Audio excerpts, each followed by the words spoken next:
Pak, selamat sore. Kedengaran nggak suara saya dan kelihatan nggak paparannya? Terdengar, Pak. Kelihatan, Pak. Oke. Lihat bukunya bab 2 halaman 21. Kita masuk ke bab 2.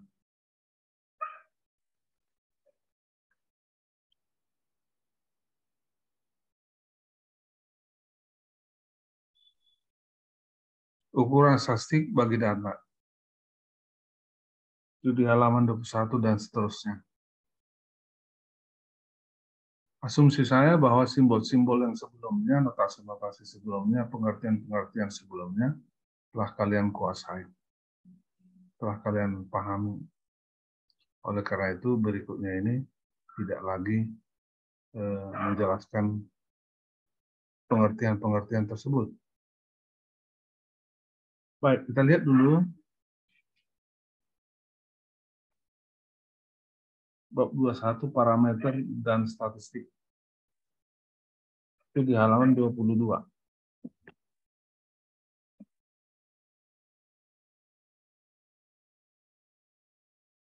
Parameter dan statistik.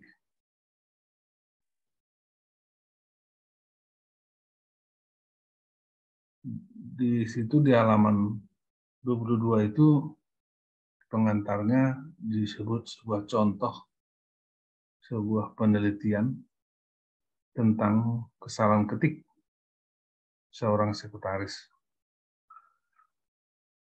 Dijelaskan di situ sebuah dokumen setebal 10 halaman yang diketik oleh seorang sekretaris.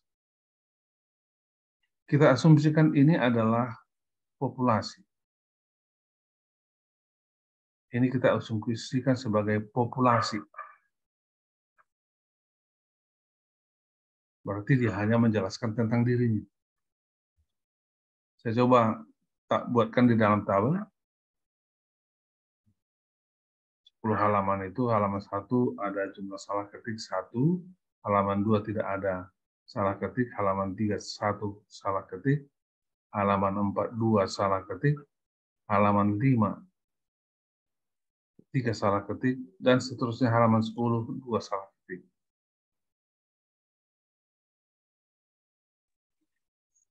Nah, kalau coba kita bicarakan tentang data ini. Coba kita lihat, kesalahan terbanyak 4. Itu pada halaman 8. Total kesalahan 15 kalau kita jumlahkan semua. 1 tambah 0 tambah 1 tambah 2 tambah 3 tambah 1 tambah 1 tambah 4 tambah 0 tambah 2. Totalnya 15. Jadi jumlah kesalahan total ada 15. Nah, kalau kita rata-ratakan yang kita sebut sebagai nilai tengah atau rata-rata atau rataan, maka jumlah total kesalahan tersebut dibagi dengan jumlah lembar, yaitu 10. Berarti 1,5.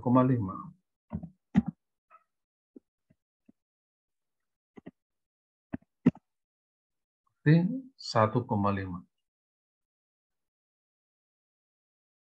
15 dibagi 10 halaman, 1,5 rata-ratanya. Nah, coba kita lihat. Ada angka-angka yang mencirikan populasi ini, yang menjelaskan populasi. Yaitu angka 4, yaitu tadi adalah jumlah kesalahan terbesar, terbanyak. Itu pada halaman 8. Dan total kesalahan yang ada 15. Dan rata-ratanya 1,5. Inilah pendeskripsi dari populasi ini. 4, 15, 1,5. Jadi deskripsi tentang populasi ini. Nah, ini disebut sebagai parameter populasi. Coba lihat di halaman 22 di dalam kotak itu yang disebut dengan parameter. Parameter.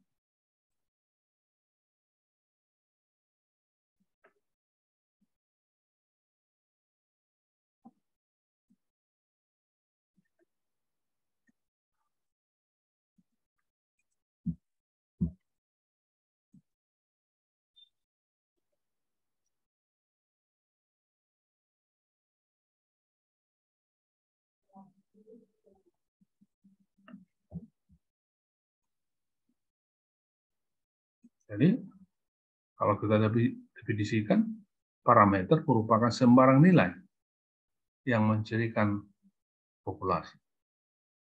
Jadi kita ambil tadi, ada sembarang nilai yang mencirikan populasi, yaitu yang terbanyak, kesalahan total, dan rata-rata. Nah, dalam hal ini, parameter itu suatu angka konstanta, suatu konstanta.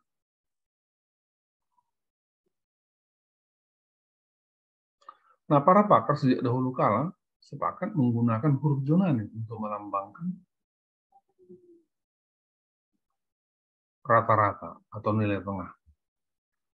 Nah, sejak awal kita sudah lihat bahwa huruf Yunani itu digunakan pada statistik dan matematik. Nah, untuk nilai tengah, rata-rata atau rata itu dari suatu populasi, simbolnya adalah ini, mu.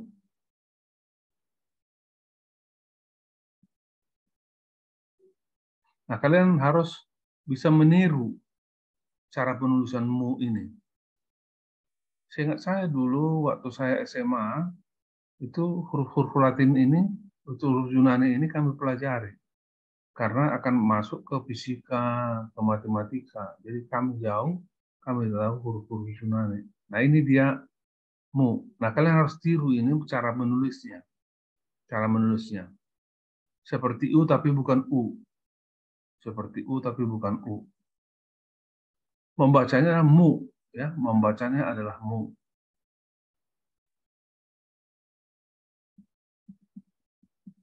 Membacanya adalah mu. Tadi besarannya adalah parameternya 1,5. Jadi mu sama dengan 1,5.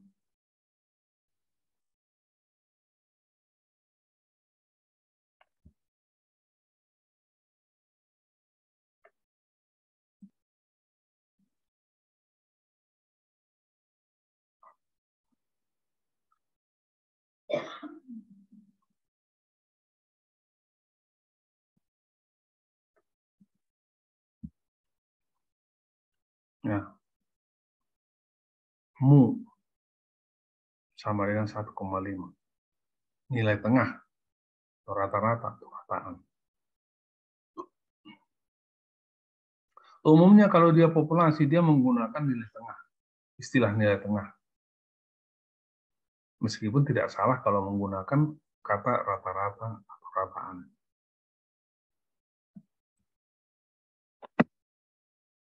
Itu tadi kalau 10 itu tadi, 10 halaman itu kita asumsikan hanya 10 halaman, jadi dia populasi. Nah, bagaimana kalau kita asumsikan bahwa data-data itu tadi, yang 10 halaman itu, merupakan contoh dari sekian banyak halaman. Jadi diambil hanya 10 halaman sebagai contoh. Naskahnya sangat tebal, ratusan ribuan, sangat tebal. 10 halaman diambil sebagai contoh yang diharapkan mencirikan populasi. Jadi, yang 10 itu menjadi contoh.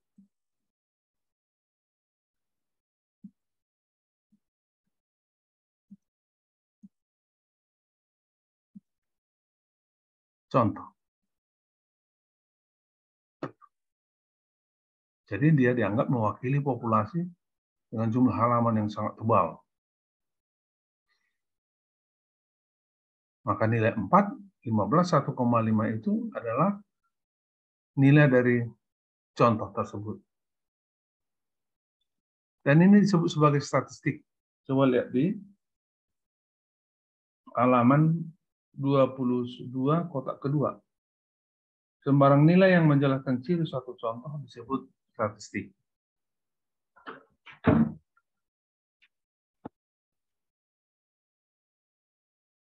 Tadi, sembarang nilai yang mencirikan suatu populasi disebut parameter. Nah, sembarang nilai yang mencirikan suatu contoh disebut statistik. Jadi berbeda ya, berbeda.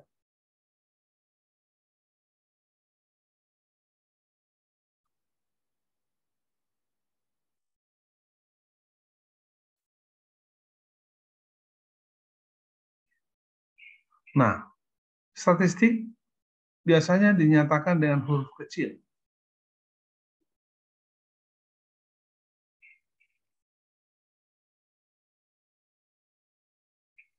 Statistik biasanya dinyatakan dengan huruf kecil. Jadi kalau rataan X, lalu di atasnya ada garis. Ya, ada X, lalu di atasnya ada garis.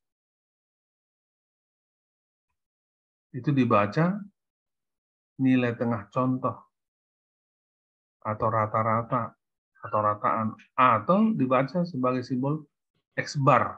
X bar. Ya.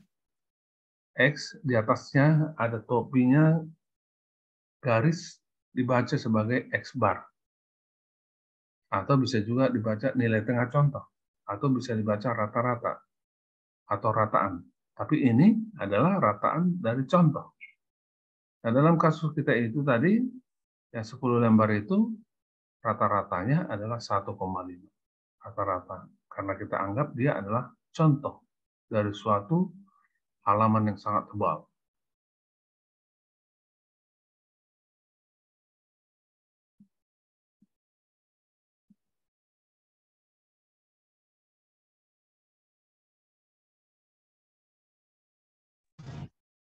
Nah, kalau kita tadi anggap bahwa yang 10 tadi kita anggap sebagai contoh dari suatu populasi, kalau kita ambil lagi 10 lagi, nilai rata-ratanya boleh jadi 1,5, boleh jadi 1,6. Tapi diasumsikan bahwa contoh manapun diambil dari populasi itu, contoh manapun diambil dari populasi itu, ciri khasnya hampir sama. Ciri khasnya hampir sama. Statistiknya hampir sama. Nilai tengah hampir sama, ya. Jumlahnya hampir sama.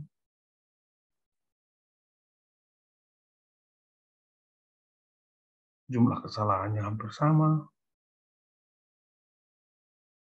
Jadi tidak besar variasinya. Bisa bervariasi tapi kecil variasinya. Jadi makanya disumsikan contoh manapun diambil dari populasi itu akan mirip.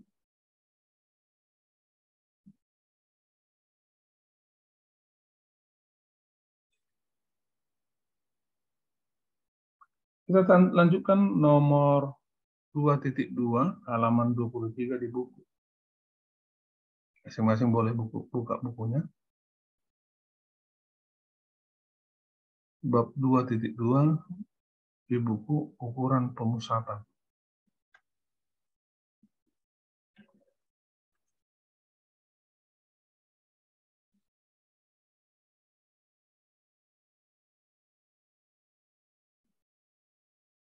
Nah, kita asumsikan bahwa ada suatu gugus data. Diurutkan mulai dari yang terkecil ke terbesar atau dari yang terbesar ke terkecil. Pokoknya kita urutkanlah, boleh dari yang terkecil ke yang besar atau boleh dari yang terbesar ke terkecil. Kalau kita itu lakukan, sebenarnya kita mau bicara tentang lokasi pusat, ukuran lokasi pusat atau ukuran pemusatan dari data itu. Jadi kita sedang melakukan ukuran pemusatan, ukuran lokasi pusat dari data itu.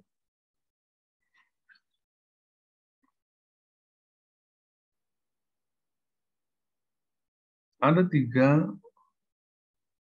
ukuran pemusatan terpenting, yaitu nilai tengah, median, dan modus. Nilai tengah, median, dan modus.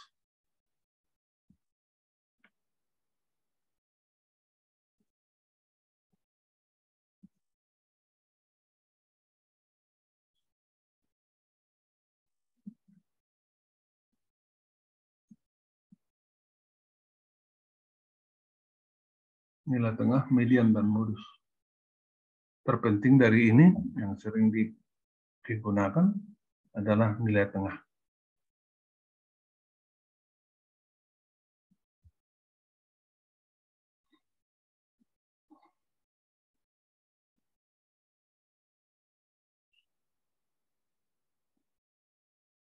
Nah, kalau populasi, nilai tengahnya tadi, ukuran pemusatan nilai tengahnya kita simbolkan tadi dengan mu. Ya, dengan mu. Dengan mu. Definisinya ada di halaman 23. Definisinya di halaman 23.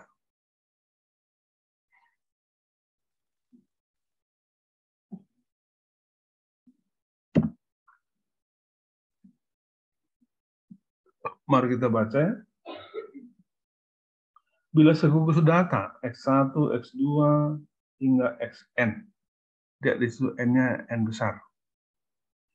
Tidak harus berbeda semuanya ya. Tidak harus sama semuanya. Tidak harus berbeda semuanya.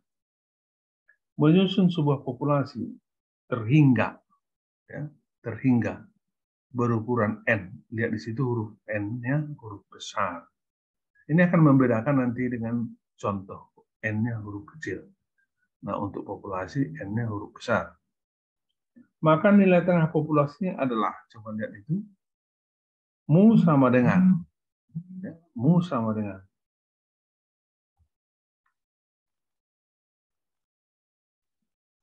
Di halaman 23 di kotak itu.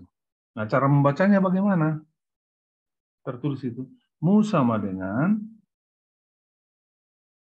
jumlah dari XI di mana I dimulai dari 1 hingga N. Ini sudah kita baca. Kita tahu pada kuliah sebelumnya cara membacanya. Sekali lagi, jumlah dari XI atau sigma XI.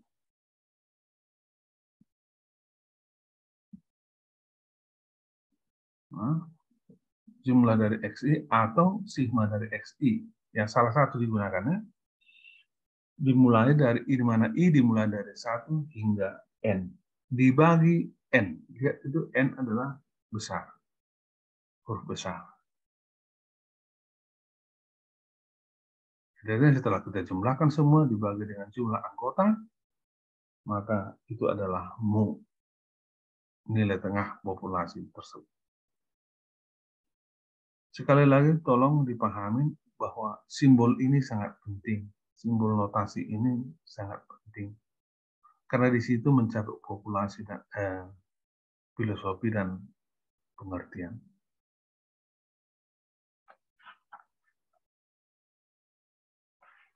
Nah, coba lihat teladan 1 di halaman 24. Teladan 1 di halaman 24. Coba baca dulu Arisman.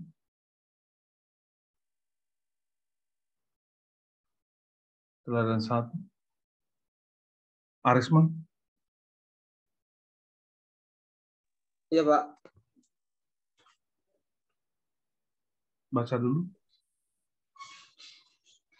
Banyaknya pegawai di 5 apotek adalah 3, 5, 6, 4, dan 6.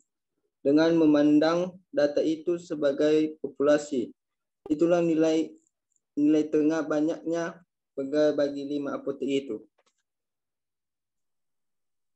Terus.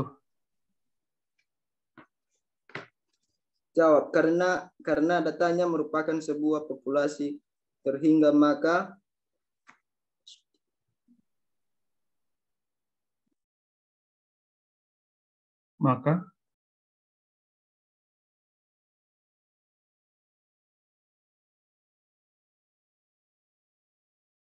kok kau matikan video?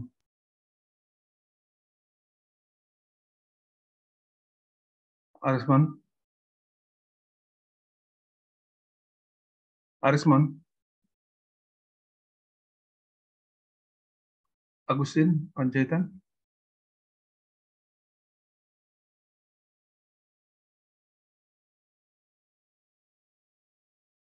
Maaf sebelumnya Pak, saya membeli buku apanya, Pak? Halamannya hilang sebagian, Pak. Nanti akan saya ganti, Pak. Nggak ada halaman ini. Ini masih halaman sampai 37, Pak. Kok bisa kau beli yang rusak-rusak seperti itu? Nggak kau cek rupanya waktu membeli. Hah?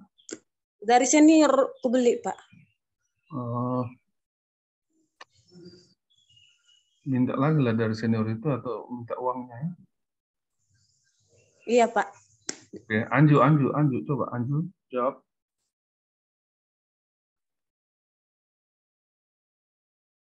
Anju, buka apamu?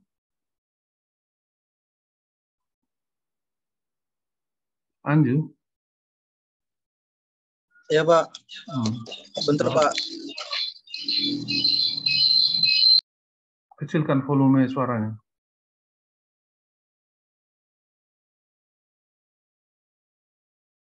Anju, cepat. Kita nggak banyak waktu, Anju.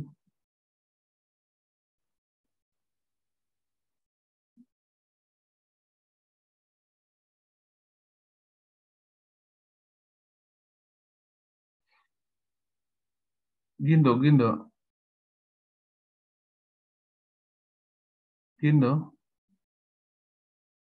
Baca dulu tulisan satu itu jawabnya itu. Gindo. Belum ada bukunya, Pak. Oh, hebatnya kau ya. Oh. Belum ada bukumu ya.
Maaf, Pak. Mic Bapak mati, Pak.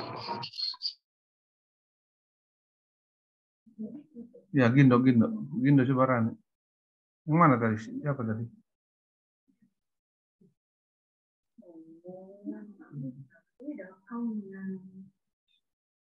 Diki. Baik, Pak. Baca dulu. Jawab. Karena datanya merupakan sebuah populasi terhingga, maka mu sama dengan 3 tambah 5 tambah 6 ditambah 4 tambah 6 dibagi 5, maka hasilnya 4,8. Maka Oke. tengahnya yaitu 4,5. Gimana?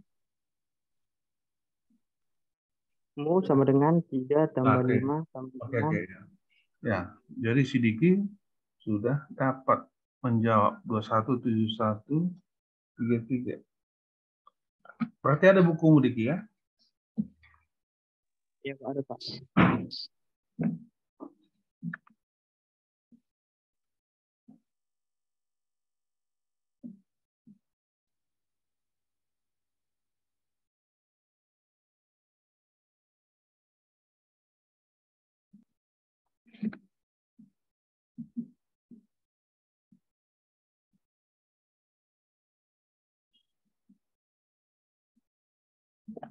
Baik. Itu telah ada satu. Kita lanjutkan.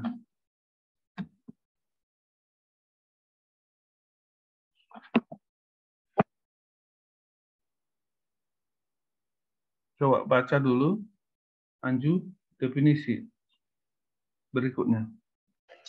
Baik, Pak. Definisi nilai tengah. Contoh. Misalnya X1, X2 sampai Xn.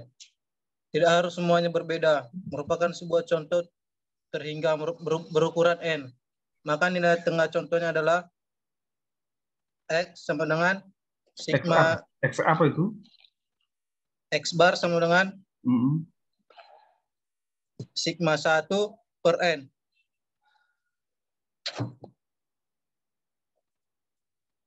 Salah. Yan Marolop, coba. Yan Marolop. X barnya udah benar tadi ya. Coba, Yan Marolop. X bar, sigma X1.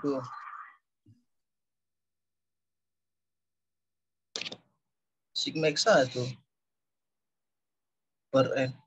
Telurlah, sigma 1 tadi bilang. Salah ya. Coba Yan Marolop dulu, baca dulu. Definisinya tengah contoh itu. Yan Marolop.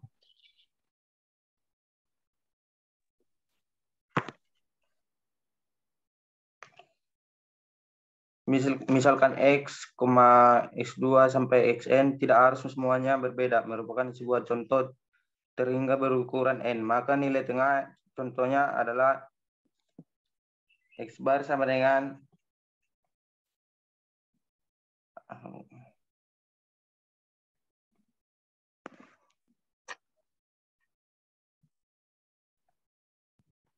Tadi udah saya baca, minggu yang lalu sudah kita pelajari. Udah tinggal ada yang kalian pelajari.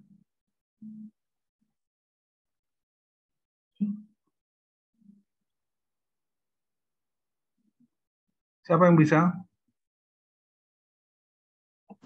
Saya, Pak.